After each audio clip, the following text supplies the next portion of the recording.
Hey guys, Desolator Magic here. And Oompa Loompa Doopity Doo, I've got some more spoilers for you. Now, of course, it's way the hell too late at night. I wanted to burn through some spoilers, and what did Wizards of the Coast do? Well, they basically released what has to be like the entirety of like 2 of the decks. Like, thanks, Wizards. I'll have to get to it tomorrow. For today, I guess we're going to do the 9 spoilers that were, I guess, technically from yesterday. I don't know what the hell time the command zone comes out, but they claim this is from the 5th. Okay. But yeah, hit that subscribe button so you don't miss tomorrow's video, because there is some crazy crap coming out tomorrow, which is already out today. But as usual, I have stuff to do. So, first up we got Farseek. Well, this is a fairly popular card, been printed like 5 or 6 times. Not worth that much though, it's about $1 I think. But it's a 2-cost sorcery. It says search your library for a plains, island, swamp, or mountain card, and put it onto the battlefield tapped, then shuffle your library. A lot of people make the stupid assessment of, well, why not play Evolving Wilds? Because this is a spell and that's a land drop. Still, is this as good as Explosive Vegetation? Not even close, and honestly, the fact that you can't fetch a forest with it is pretty dumb. But hey, whatever, it's a 2-cost. Next up, Great Oak Guardian. It's a 4/5 for 6 with Flash. It's a tree folk. It has reach, because of course it does. And when it enters the battlefield, creatures target player controls get +2/+2 until end of turn. Untap them. So wonderful for team-based multiplayer, but if you target yourself, that's just as fine. So overall, just a very, very powerful creature. I mean, it's basically like an ambush boost with attack and defense in it. But then also you get a giant 4/5 out of it, and also he can block that turn. And also, it's going to be a 6/7 when you drop it in. This is just such a wonderful ambush card, I love it. Next up, a reprint from Khans of Tarkir, we've got Hooded Hydra. It was a mythic back then, and it cost all of the money back in the day. This thing is insane. In fact, it was still $5 up until recently, possibly higher. So it's a 0/0, but not really. Double green plus X. And Hydra, you know how Hydras work at this point, but it's also a Snake Hydra, by the way. Very interesting. Kind of redundant. So Hooded Hydra enters the battlefield with X/1/1 counters on it, so typical Hydra, and then when it dies, create a 1/1 green snake creature token for each 1/1 counter on it. So when you kill it, it explodes into snakes. It must be from Australia. Also, it has Morph 5. So you can put it into play as a vanilla 2/2 for 3 mana, and then pay 5 to unmorph it, or morph it, depending upon your perspective. And then whenever it is turned face up, put 5 1/1 counters on it. So you would normally need to pay 7 to do that, so if you're a little bit short on mana, you can get away with getting this way up there, and then also it's going to explode into 5 snakes when it dies, unless they like exile it or do something real creative with it. So fantastic card, interesting mechanic, and it's a lot more fair of a card than that stupid, what's that Tron worm that splits in 2? I hate that damn thing. Next up, Reality Shift. Absolutely fantastic card. It's a 2-cost instant in blue. Exile target creature. Its controller manifests the top card of their library. So you can just absolutely nuke something while getting kind of like a free draw, free spell, sort of. Except instead of in your hand, it's a 2/2 colorless creature. That is pretty nuts. By the way, the reminder text is very important here. So that player puts the top card of their library onto the battlefield face down as a 2/2 creature. If it's a creature card, and only if it's a creature card, I kind of forgot that part, it can be turned face up at any time for its mana cost. I thought that applied to all spells. But of course, if you manifested a bunch of counter spells, that'd be a little much. So the funny thing is, you can manifest a land, and it's sitting there as a 2/2, and your opponent thinks, oh, he could flip that up at any time. What is it? Uh-oh. No, you can't. You are not allowed to flip that up. It's a land. But then if they assume the opposite, oh, I'm sure it's not a creature, flip it up for its mana cost. Hi, 7/7, what's up? So pretty fun mechanic, and I mean, this is just insanely powerful blue removal. I mean, it's just straight up exile target creature. That's basically like good for a white spell, oh, and you get a creature out of it. I mean, that's crazy. Next up, oh, who's a good boy? Not Sagu Mauler. He ain't your fluffy friend, but for 6 mana, he'll jump into play as a 6/6 with trample and hexproof. Also, he has Morph 5. Hello. That is just all kinds of nasty. I mean, if they got to burn some stupid board wipe, sacrifice, trick, settle the wreckage or something to get rid of this guy, is it even worth it? I mean, he did cost 6, and he's not like that good of a card, but at least they're not targeting your commander necessarily. So yeah, absolutely wonderful include in this deck. Next up, Sakura-Tribe Elder. It's a 1/1 for 2 Snake Shaman. And you can sacrifice this card and search your library for a basic land card, put that card onto the battlefield tapped, then shelf your library.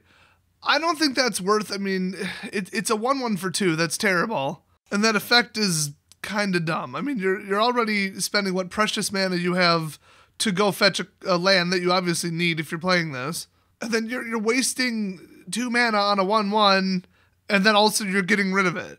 I guess like the best use of this is either when you need something to leave play or need to pack your graveyard, or more commonly if you want to block with him one time and then sacrifice him in response. But yeah, not a very good card. I mean, I guess they put in stuff like this so you could just pull something to upgrade the deck. Next up, Tempt with Discovery. It's a 4-cost green sorcery, and it has Tempting Offer. Now, there are 5 Tempt with cards, and this particular one was in Commander 2013 only, and it's about a $9 card, and they're anticipating, oh wait, no, I was wrong, it was in 2016 as well. So that one's also $9, and then they're thinking this one is probably only going to bring the price down to about $6. So yeah, people play this. So Tempting Offer, search your library for a land card and put it onto the battlefield. Each opponent may search their library for a land card and put it onto the battlefield. For each opponent who searches their library this way, search your library for a land card and put it onto the battlefield.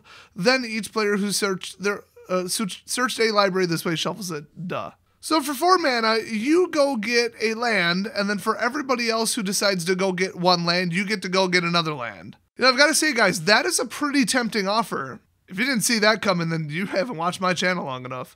So yeah, if any of your opponents really need a land, they could just selfishly screw over the whole game and just be like, fine, I don't care if you get another land, you're playing green anyway. And then another person says, fine, if you're going to do it, then I'm going to do it. And then the third person says, screw it, let's just give them 3 or 4 lands then. Whatever, I don't care, and then they all lose. This is a hilarious card, but reasonable opponents would just say no, and then you're paying 4 for a fetch when you should have just played Explosive Vegetation. But yeah, I mean, I don't like cards that benefit your opponent just as much as you, but this benefits you twice as much or more. Well, I guess as a ratio, maybe not, but as a ratio to the mana, yeah, so it depends upon your definition of more. But yeah, what an unbelievably interesting card. So next up we got Thalia's Geistcaller. By the way, Thalia is freaking awesome. So this is a 3/1 for 3 with lifelink, which is always good, Human Cleric, and whenever you cast a spell from your graveyard, create a 1/1 white spirit creature token with flying. Okay, so I mean, you know, the deck obviously does that. And if you sacrifice any spirit in play at all, Thalia's Geistcaller gains indestructible until end of turn. Ooh, that's nasty. So it works with Flashback, which is mostly red, but I mean, it's not like white doesn't have it. And this deck probably plays a ton of from the graveyard stuff. I think that's actually what the commander does, if I remember correctly. So yeah, this will gain you some life. I love this card. And finally, a big finish with Thran Dynamo. Now this card used to be worth something. Well, in fact, it is still worth on the low end about $5, on the high end about $8. The printing in Iconic Masters did not do nice things to its value. I think it was at least double that before, but I could be wrong. But yeah, you drop it in for 4, and it immediately can tap for 3 colorless mana. I mean, what more is there to say? This is a mana rock and then some. So yeah, pretty popular. I mean, I think in a 3-color commander deck, this is not terrifically useful. I mean, you can't spend any of that on anything colored, and a lot of the cards have at least 2 colored mana in them, if not 3. But you can just tack this onto your, oh, my commander died twice penalty, and there you go, you know? So any kind of X spell, throw this on there. Any kind of artifact or equipment, throw this on there. It's not that bad. I just prefer colored mana, but that's hard to come by, especially 3 for 4. That's crazy. So we did kind of need this as a reprint, and it looks like it's going to be about $5. Not bad considering the entire cost of these decks is, what, like 40, 45, something like that? They keep changing the darn MSRP. Also, this could be in multiple decks. It's colorless, you never know. And you know what? I'm going to spoil tomorrow's spoiler video. That's right, it's a meta spoiler, which, I mean, yeah, this is already out. But I actually just counted. They just released 65 spoilers for the next video, which I'm obviously either going to split into 2 or it's going to be like an hour video. I mean, some of them are land cycles, but still. But this one, it fits perfectly with Thran Dynamo, and I know you've all been waiting for it. It's Soul Ring. This is one of the most popular, most ubiquitous cards in all of Commander because you drop it in for 1 and tap it for 2. I mean, it's literally a profit on the turn you play it. So yep, they're printing this, and honestly, it's probably in all 4 decks. Remember, there's 302 unique cards between 400 total. So there's at least 94 cards that are in at least 2 decks, or half that much that are in 4 decks. So I suspect that this will be in all 4 decks. You never know, they might short it and like not put it in one. I wouldn't put it past them. So yeah, everybody's favorite card is in the set because of course it is. So thanks for watching. Don't forget to watch tomorrow's spoiler video, and I will see you guys next video.